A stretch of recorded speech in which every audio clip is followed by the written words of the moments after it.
ওস্তাদকে সম্মান দেওয়া হলো না। কথা বলেন, তাহলে ওস্তাদকে কথা এইভাবেই বলা হবে।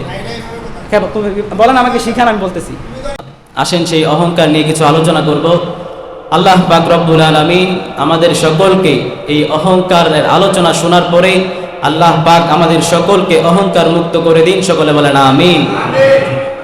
আমার আল্লাহ পাক পবিত্র কোরআনে পাকে জানিয়ে দিলেন, وعباد الرحمن الذين يمشون على الأرض هونا وإذا خاطبهم الجاهلون قالوا سلاما। চিৎকার মেরে বলেন আল্লাহু আকবার। রব্বুল আলামিন বলেন, দুনিয়ার মানুষ তোমরা শোনো শোনো শোনো, আমি রব্বুল আলামিনের বান্দা তো তারাই দুনিয়ার জমিনে, আমি রব্বুল আলামিনের বান্দা তো তারাই যারা দুনিয়ার জমিনে ভাব দেখায় না, যারা দুনিয়ার জমিনে অহংকার দেখায় না, যারা দুনিয়ার জমিনে গরিমা দেখায় না, অন্যদের সাথে ভালো ব্যবহার করে, যারা বিনয় নিয়ে চলাফেরা করে, তারাই তো আমি রব্বুল আলামিনের বান্দা। যারা দুনিয়ার জমিনে ভাব নিয়ে থাকে, অহংকার নিয়ে থাকে, রব্বুল আলামিন বলতেছেন, ওয়া ইবাদুর রহমানিল্লাযীনা ইয়ামশুনা আলাল আরদি হাওনা ওয়া ইযা খাতাবাহুমুল জাহিলুনা ক্বালু সালামা। রব্বুল আলামিন বলতেছেন, যারা দুনিয়ার জমিনে অহংকার করবে তারা আমি রব্বুল আলামিনের বান্দা কখনোই হতে পারে না।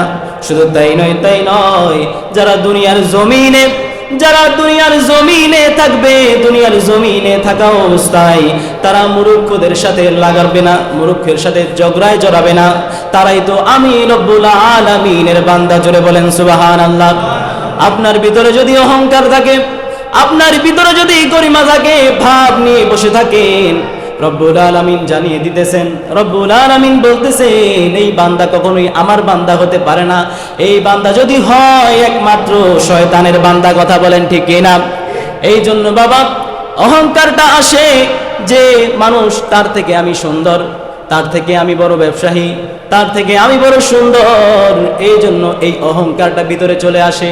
অহংকারটার কারণই হলো, অহংকারের মূল আসার কারণ হলো আমি তার থেকে সুন্দর, আমি তার থেকে বড় ব্যবসায়ী, এটার জন্য বেশি অহংকার চলে আসে। তার থেকে আমার সম্মান বেশি, তার তো সম্মান নাই, তার সাথে আমি কেন কথা বলবো, এই নিয়ে তারা অহংকার করে। এই জন্য বাবা যদি অহংকার করেন, রব্বুল আলামিন জানিয়ে দিতেছেন, দুনিয়ার মানুষ অহংকার হলো আমি রব্বুল আলামিনের চাদর।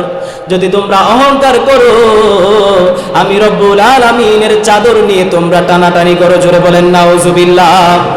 অহংকার করার মালিক একমাত্র কে?